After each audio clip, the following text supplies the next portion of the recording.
Yo, what's good? It's True Kingston, and I'm gonna be honest, I do think to a certain degree, not fully, I think video games are just getting worse. I wanna say it's dying, but I can't realistically say that sales have been better than ever, obviously.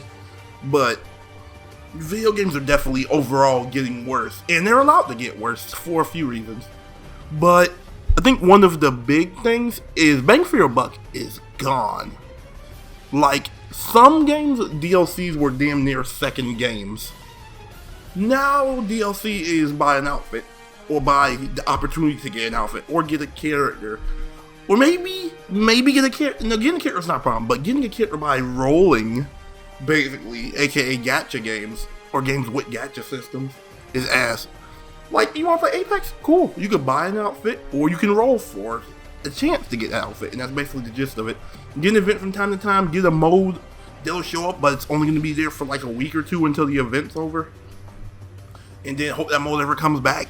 If it does, shit like that, it's getting so annoying.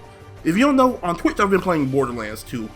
And that's been one of my main games recently, because I've beat this game so many times throughout the 360 era, and I've been coming back to it.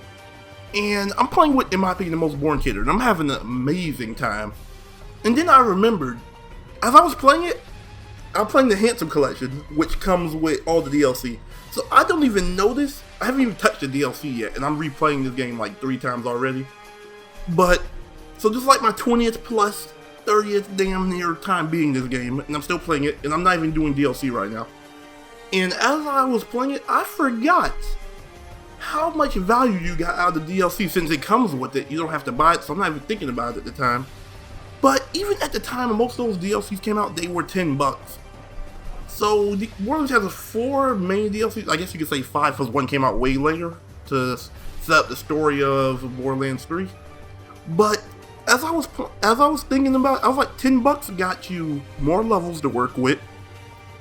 In some cases, well, we'll give you more levels, more bosses, a raid boss, sometimes 2 raid bosses. In like exceptions like Hammerlock's Big Game Hunt gave you 2. You got, I think it was Deciduous and not Chief Iguazu, I forgot the guy's name. There's a thing. There's another one I know. Veracitus.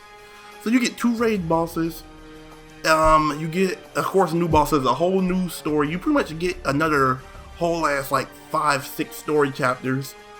Sometimes they're related. Usually the DLCs aren't like canon, so it doesn't matter to the story like that. But if you don't care about story, which Borderlands story isn't bad, but it's nothing super crazy, especially after the whole Handsome Jack situation. If you don't know, you go play the game. But the game, the value you got out of that game's DLC was so good. So, like I said, bosses, raid bosses, levels, which means more things in your skill tree, weapons. It will be a shit ton of new weapons. Once they added them, they added a new weapon rarity, which was the Seraph weapons. Then some of the DLCs had unique things, like the Captain Scar DLC had Captain Blade's weapons, which were cursed weapons that would give you, they would usually be okay, but they would have some downsides to them. They would definitely have a downside just because it's a curse, obviously, so it's gonna do something bad. It's probably gonna hurt you as you fire it. It's probably gonna be a grenade that comes back to you. You don't know what the fuck until you play it. But all that extra stuff, like little mechanics, like Tiny Tina's Assault gave you freaking weird new enemies and shit like that. Like mimics were added to the game, so it was based on Dungeons and Dragons. So you got chests that can attack you in a damn looter shooter. It's so much crazy stuff they gave you, and that was for $10. You would get literally like a whole fucking half of Borderlands, basically. Like, putting that together, it's like 3 games if you put all the DLCs together. And then they released the Headhunter packs, which are like $3, I think, at the time. And for $3, you would get 1 new area. It would be usually a relatively big area. You would get like a whole new map. You would get new weapons, a new boss. Pretty much all the same shit, but smaller. And you just don't get the levels to go along with it. New loot, all that stuff. And I was just like, new farming locations, because Borderlands, a big thing of his replayability.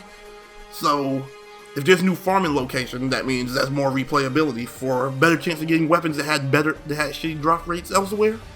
You could probably get it better at one of these new bosses, and these bosses are only $3 to get once you finish the story of the area, which isn't long, because they're only like 2 or 3 missions. and then maybe a side mission or two. So that's like little bite-sized content, and they put in so much effort on it. Some of them were callbacks to other things, like you see Son of Cromorax, which was like a big crab boss you fought in the first game from one of their DLCs. I'm like, all of this shit. And then I can go boot up Apex right now.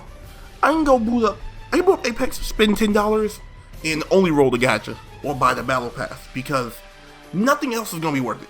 I don't have to worry about. It's so annoying, bro. I'm so sick of it. In Borderlands 3, don't get me wrong, they definitely went down the same route to a degree. Like, with the inflation of overtime, because Borderlands 2 came out in 2012. So looking at Borderlands 3, it makes sense that the DLCs, I think, are $15.